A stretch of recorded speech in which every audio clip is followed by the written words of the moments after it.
mengumpulkan Al-Quran. Al-Quran di zaman Nabi tidak terkumpulkan jadi satu mushaf. Al-Quran di zaman Nabi lembaran-lembaran yang terpisahkan, tidak dikumpulkan. Kenapa Nabi tidak pernah menyuruh para sahabat mengumpulkan Al-Quran? Karena di zaman Nabi ayat masih turun, wahyu masih apa? Turun. Dan kalau turun, contohnya begini. Jadi ayat jangan antum salah bayangkan bahwasanya ayat itu turunnya Al-Fatihah dulu, kemudian Al-Baqarah sampai selesai, baru turun Ali Imran, baru turun An-Nisa. Enggak. Jadi terkadang turun Ali Imran, terkadang surat An-Nisa. Nanti Nabi mengatakan taruh ayat ini di bawah ayat ini, taruh ayat ini di bawah ayat ini. Paham? Jadi masih ada proses apa? Perubahan. Jadi saya ulangi ya, jangan sampai salah paham. Jangan disangka Al-Quran turunnya itu Al-Fatihah dulu lengkap, kemudian turun Al-Baqarah dulu lengkap, kemudian turun apa? Ali Imran lengkap, kemudian turun An-Nisa lengkap, kemudian turun Al-Maidah lengkap. Enggak. Jadi Al-Quran itu bukan sejarah dari awal sampai akhir sebagaimana sejarah Islam seperti surat dalam Al-Quran, tidak. Tetapi terkadang turun ayat dalam surat Al-Maidah, besoknya turun ayat dalam surat At-Taubah, bisa jadi. Tapi Nabi yang atur, kata Nabi, ayat ini taruh di bawah di surat At-Taubah, di bawah ayat ini. Ayat ini termasuk dari surat Al-Maidah, taruh di bawah ayat ini. Jadi aturannya bisa apa? Belakangan. Kalau kondisinya seperti ini, susah untuk kemudian dibukukan. Paham atau tidak? Karena bisa jadi turun ayat di tengah-tengah masuk dalam surat Al-Baqarah. Bisa jadi sebelum Nabi meninggal turun ayat masuk dalam surat Al-Maidah. Seperti ayat Al-Yauma akmaltu lakum dinakum. Ayat terakhir turun dalam Al-Quran, ternyata dia nomor 3 di surat Al-Maidah atau nomor 2. Ini paham atau tidak? Paham atau tidak? Saya ulangi lagi biar lebih paham. Jadi Al-Quranul Karim turunnya bukan Al-Fatihah ayat pertama, hari ini turun ayat pertama, besok turun ayat kedua, besok turun ayat tidak. Kemudian setelah Al-Fatihah selesai turun surat Al-Baqarah, hari ini 10 ayat turun, ayat 1 sampai 10, besoknya ayat 11 sampai 20. Enggak begitu cara turunnya Al-Quran. Al-Quran turun berdasarkan kejadian-kejadian. Sehingga ayatnya terkadang hari ini turun surat Al-Maidah, bisa jadi besok turun surut misalnya juz amma. Tidak teratur. Tetapi pengaturannya Nabi yang atur. Misalnya turun ayat di tengah-tengah perjalanan masuk wattaqu yauman turja'una fihi ilallah. Ini di antara ayat yang terakhir turun. Takutlah kalian di hari di mana kalian akan dikembalikan kepada Allah. Takutlah kalian kepada hari kiamat. Ayat ini dalam surat Al-Baqarah, padahal termasuk ayat yang terakhir itu turun.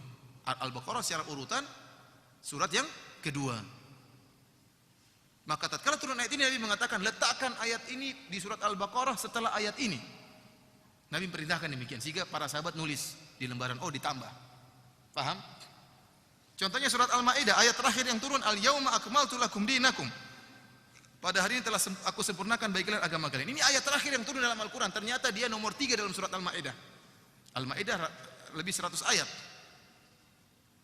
Kemudian ternyata ini ayat yang nomor 3 secara urutan dalam. Berarti Nabi mengatakan ini ayat turun letakkan setelah nomor 2.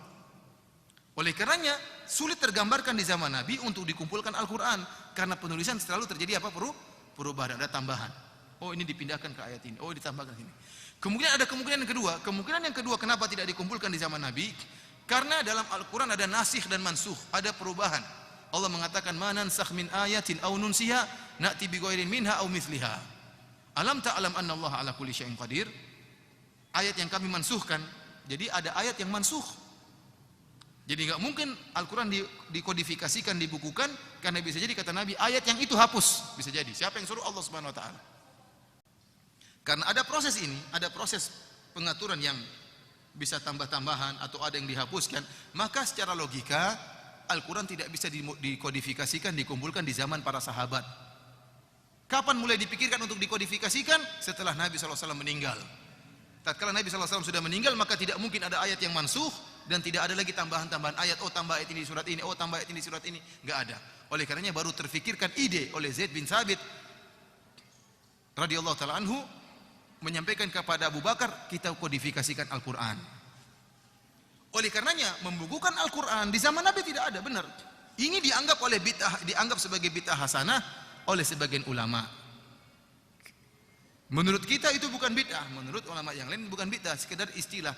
Jadi mengumpulkan Al-Quran dia adalah sarana untuk belajar apa? Al-Quran.